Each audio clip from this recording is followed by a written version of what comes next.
Konrad Styner, Doctor of Medicine. Tonight's story has the title, Don't Count the Stars. Guardian of birth, healer of the sick, comforter of the aged.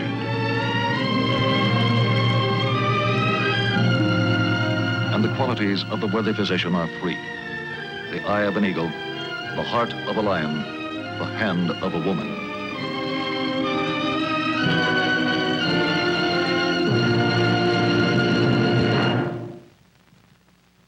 Tonight, Medic is brought to you by the Lamp Division of General Electric at Nela Park, Cleveland, Ohio.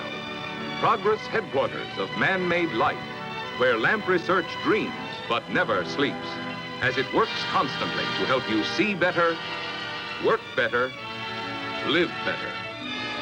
At the Lamp Division of General Electric, progress is our most important product. Our actual case history tonight concerns the field of laryngology, science of the human throat and larynx. The object in point, a piece of sheet music, public domain. The case in point, Daniel James Castle, age 29. The past 10 years of his life have been devoted to building a successful career for himself as a singer. His efforts and his talent have not been in vain. Fortune has finally started to turn his way, and Daniel Castle is only a few steps from the threshold of success. But there are those who have met Danny on the ladder of theatrical endeavor, coming and going, and virtually every one of them remembers him with bitterness and a strange, violent distaste.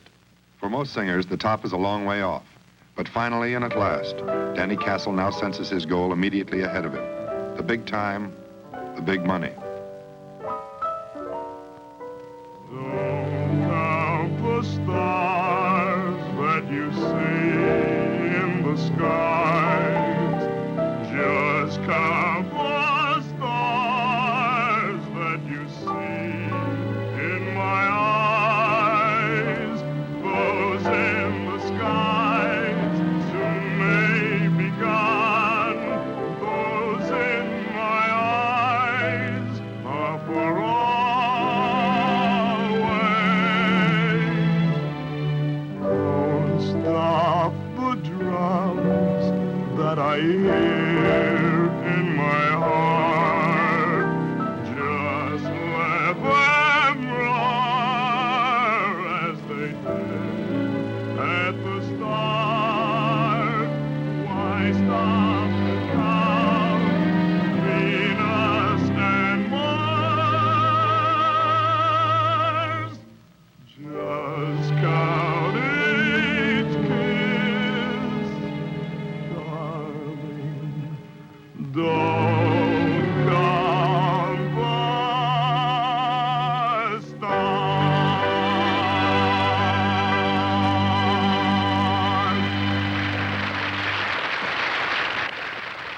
The big time and the big money.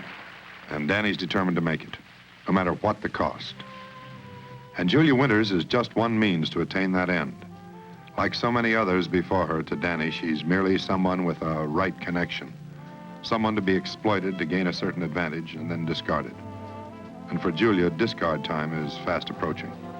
Yes, I'll tell him. Thanks a lot. Bye.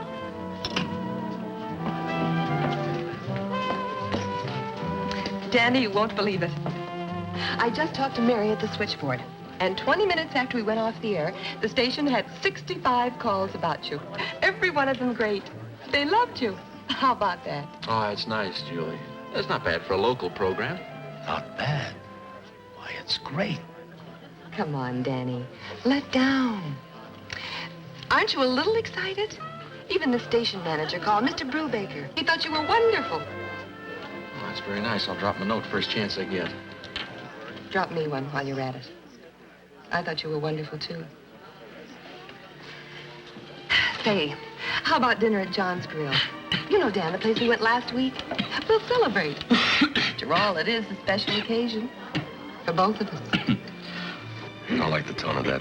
Better get rid of it. Yeah, afraid so. That lousy thing. I better get home and get to bed. Maybe we can have that dinner some other time, okay? Well, all right. I was looking forward to it. But if you're getting a cold again... Nah, don't worry about it. A few days, it'll be gone. Oh, look, you better run back to the studio. I'll call you in a week or so as soon as I clear this up, okay? All right. I'll wait for your call. Good night, Danny. Bye. Good night, Miss Winters. Another 2 minutes with that stupid broad, I'd have flipped. Oh, what's your trouble? Julie's been pretty nice to you, Danny. I took her out to dinner, didn't I? So she gave me a guest spot on her show. That's the dullest broad I ever met. Nothing. Another one for the bone pile, huh? Sometimes I wonder why I stay with you, Danny. It was an even trade. She got as much out of it as I did, and I forget it. By the way, what happened with the piano tonight? Were you wearing mittens or were you playing it with your feet? Look, I don't want to worry you, Danny, but I've heard you do better, too. What are you talking about? You been hitting the bottle again? 16 years, 3 months, not a drop. You just wearing tops tonight, Danny, you don't. Pal, I think I've just about had it from you. We've been together a long time, maybe too long. I think it's about time I got somebody new to work with. Oh, you mean I'm fired again? Is that it, Danny? No. No, I said you're fired for good. You understand? You're third rate and you always will be. All right, so maybe it's rough. But I'm not going to carry anybody along who can't cut the mustard. I've scrounged around in these two-bit dumps long enough. 12 years, and I've sweated through every one of them. Now I'm ready for the big time. I'm not going to let any sour piano louse it up. I was never that sour, and you know it. Are you kidding? Ike, you started in dumps like this, and this is just where you're going to stay. All right, Dan. That's enough. All that shouting and straining, it just isn't worth it. Now, it's the voice you better be taking care of. Give it a good rest. I'll see you in the morning.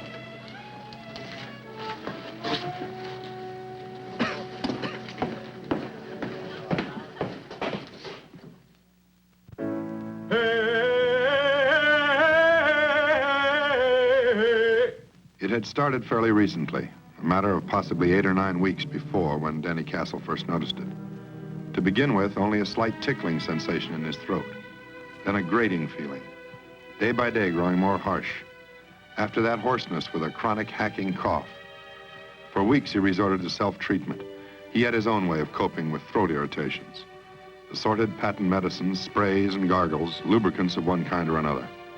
But in spite of everything, the hoarseness stayed with him, little by little increasing, entrenching itself deep in his throat.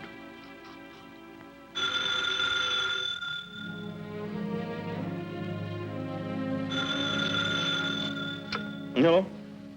Oh, hi. How are you, Sid? Now, that right? What? Hey, you're kidding. Yeah, you saw me on TV, huh? Hey, that's wonderful. Yeah, Friday at the Strand. You bet I will. 2:30. Yeah, goodbye.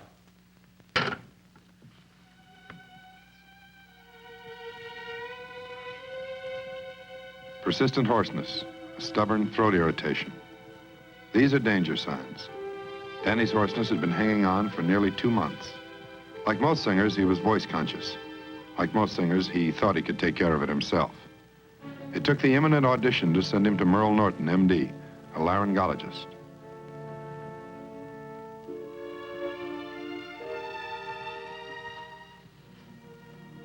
Ulcer? Oh, that can't be. Oh, I've been singing a lot lately. I probably work my throat too hard, that's all. Oh, I'm afraid it isn't quite as simple as that. A biopsy is indicated from all appearances. Oh, no. No, you better think again, Doctor. Nobody's going to carve up my voice at a time like this. Perhaps you didn't understand me when I said there may be a malignancy, Mr. Castle. There's a strong possibility that that ulcer may be cancerous.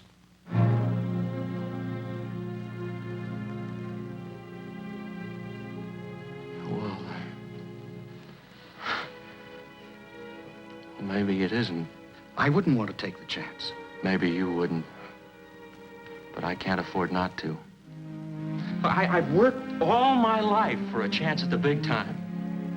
Oh, don't kid yourself. Nothing's gonna spoil it now.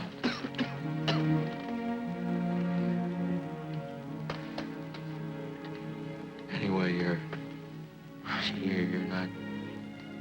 not sure, are you? Positive, I mean. No, not absolutely positive. Well, suppose it is, suppose it is cancerous. What happens then? Well, if we get it in time, simple removal of the malignant tissue should correct the condition. You'd still be able to talk, perhaps almost as well as you can talk now. I must be honest with you. You'd never sing again.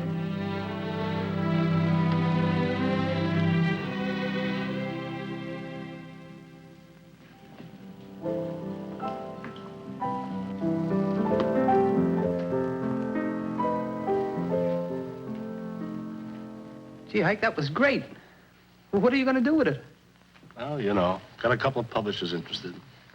Do you suppose that I could sing a tune for you? You sing? I think so. I'm not sure. Okay, let's hear you. All right. What'll it be? How about The Mountains of Morning? Do you know it? You're a tenor, aren't you? Yes. All right, let's give it a try.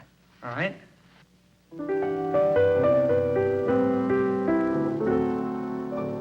Oh, Mary, this country is a wonderful place where the people are working by day and by night. They don't sow potatoes, nor barley, nor wheat. Sure, there's gangs of them digging for gold on the street. At least when I asked them, that's what I was told. So I took a hand in this digging for gold. But sure, all that I found here, I might as well be where the mountains of morning sweep down to the sea.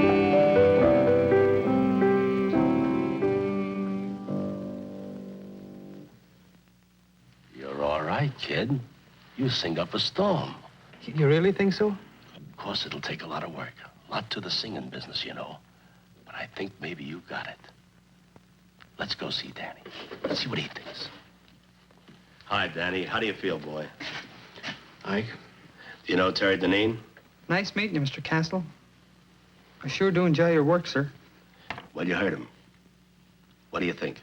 Kid sings, huh? Yeah, sure, fine. Look, Ike, I want you to play an audition for me Friday. For Martin Arnold. Why, that's great. Great, boy. This is a big break for you. You sure you want me? Yeah, that's right, Ike. I want you. All right, Danny. How's the throat? Is it giving you any more trouble? The throat's all right. I've just been working it too hard, that's all. Look, do you want the job? Well, you know I do. 2:30 Friday at the Strand. Enjoyed meeting you, Mr. Castle. I'll be there. In a desperate attempt to restore his voice for the audition, Danny called upon what is known in the entertainment business as a throat patcher, a man with no formal medical education, but someone who has picked up a smattering of knowledge of the anatomy of the throat. He doesn't pretend to diagnose or cure, but sometimes his patches are temporarily effective. Usually, they are also dangerous. The emergency patchwork had its temporary effect. When Danny mounted the stage for his audition, he seemed his old, confident self. Most of the hoarseness seemed to have vanished, at least for the moment. Don't count the stars that you see in the skies. Just count the stars that you see in my eyes. Those in the skies soon may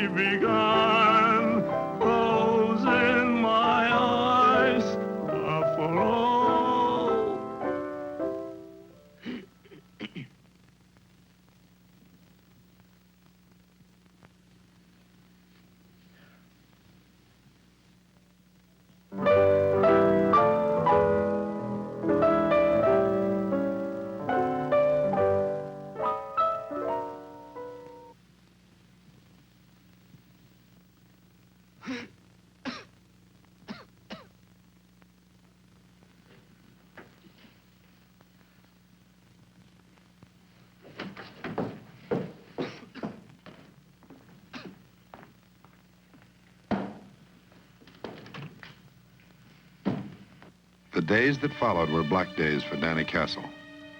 Days of a despairing, unbroken loneliness. His only companion, the fateful question which only he could answer. Surgery, a partial laryngectomy, or death from cancer. For Danny, whose entire life revolved around his singing, understandably, it was a hard choice to make. But it was his alone. Don't count the stars that you see in the skies. Just count the stars that you see in my eyes. Those in the skies soon may be gone. Those in my eyes are for always.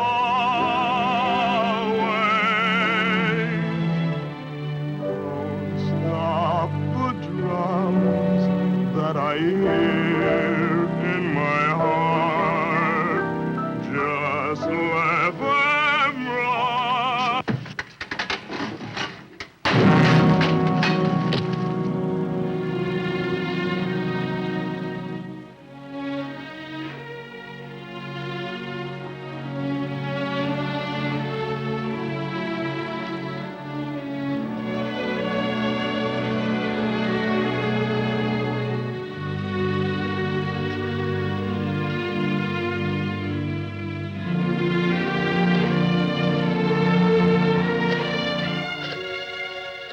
Danny was admitted to the hospital that night.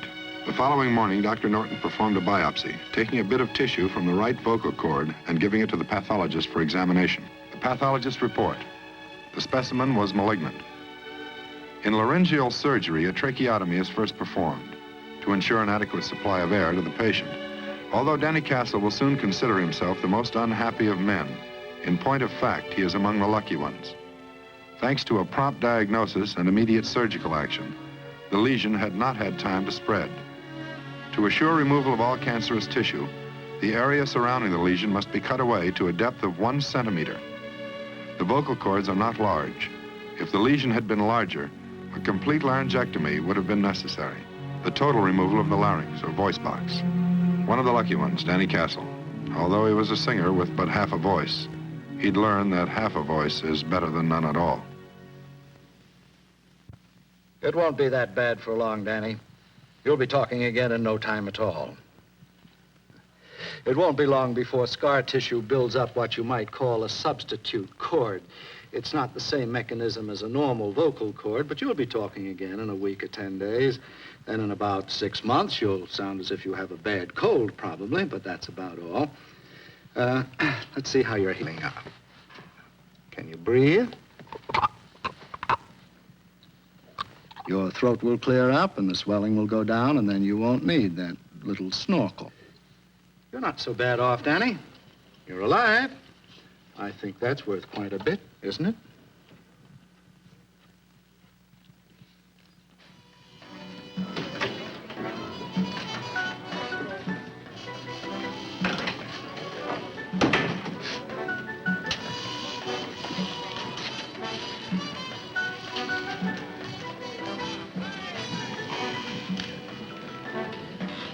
Hey, Danny, over here, boy.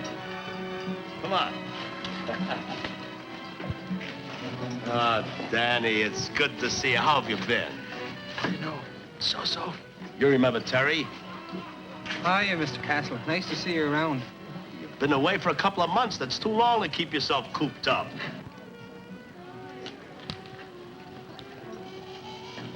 Sam, there's a friend down there. I'm gonna go see him.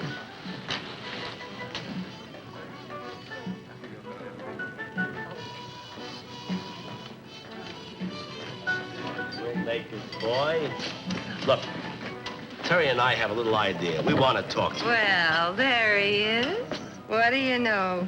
Mr. Big Time. Real big headliner. Danny Castle. Everybody's friend. Look, Miss Winters, we're kind of busy now. Why don't you come back after a while? Why? I just want to talk to my old friend. Sam, come here. I want you to see this one. This is the great singer, Danny Castle. great voice. So why don't you sing big time? Come on, why don't you sing? Julie, leave him alone, will you, please? What for? Why should I leave him alone? He left me alone. I didn't like it. Besides, I want to hear the great singer sing. Come on, Daddy. Sing. That's enough. You've had your fun. Don't touch me. You're going to let him push me around.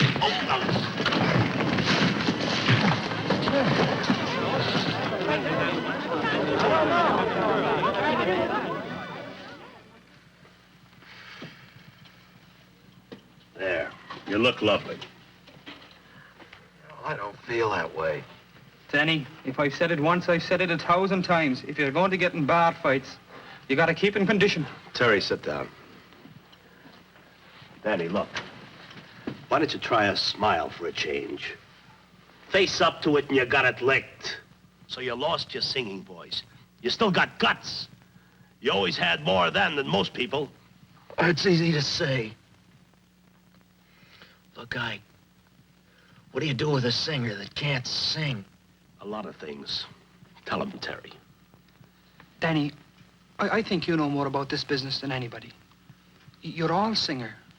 And I don't think it makes any difference that you can't sing, well, because you're that way. Ike here thinks that I've got a pretty good voice. You've heard me. Maybe you think I'm not so bad. Potentially one of the best, Danny. I know nothing about it, technique and that kind of stuff, you know. Maybe I'm a little out of line, but I was wondering maybe if you wouldn't teach me. You know. He needs a lot of coaching. But who knows more about it than you? I know he's got it. You could make him one of the big ones. Put him right up on top. It'd be almost the same as being there yourself. How can I teach anybody to sing? Listen to me. He's already got the voice. All you gotta do is show him how to use it. You can do it, kid. All by yourself.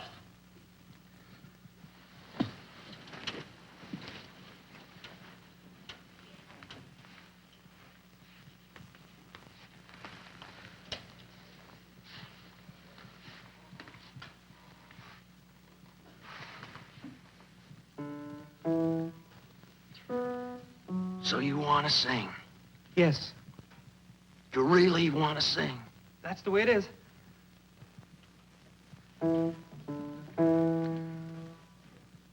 You better take your coat off. We got a long way to go.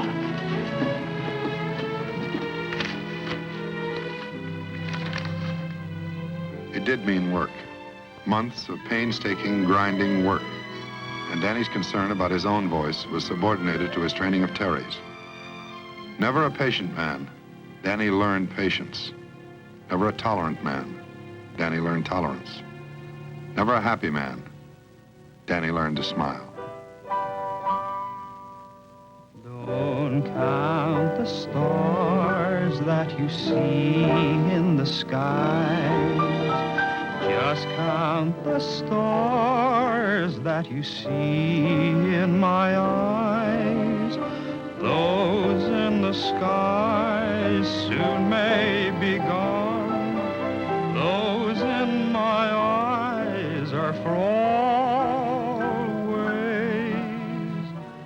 Don't stop the drums that I hear. Ike, you know something? Yeah, I used to sing pretty good. that's right. I was never better than I am right now. Why stop to count Venus and Mars? Just count each kiss, darling, don't count the stars.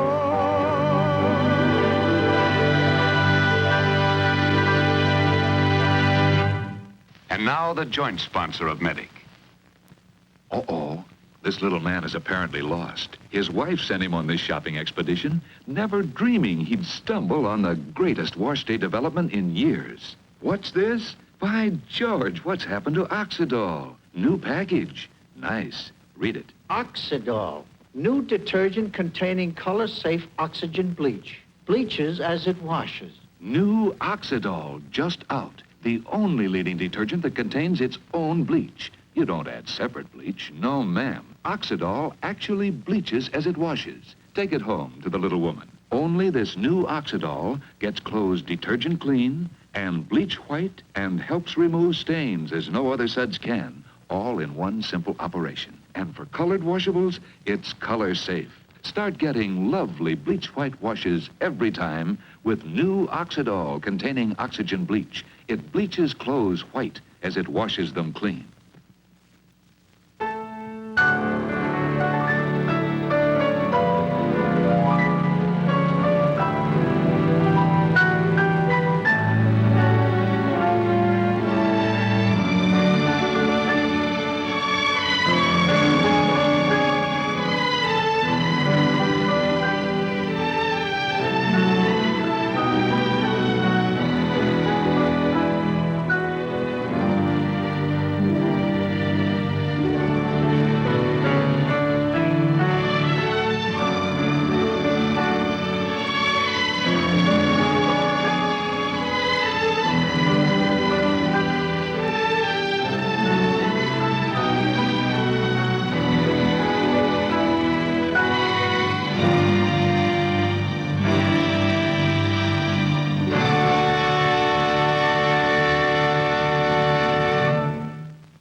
Medic was brought to you tonight by the Lamp Division of General Electric.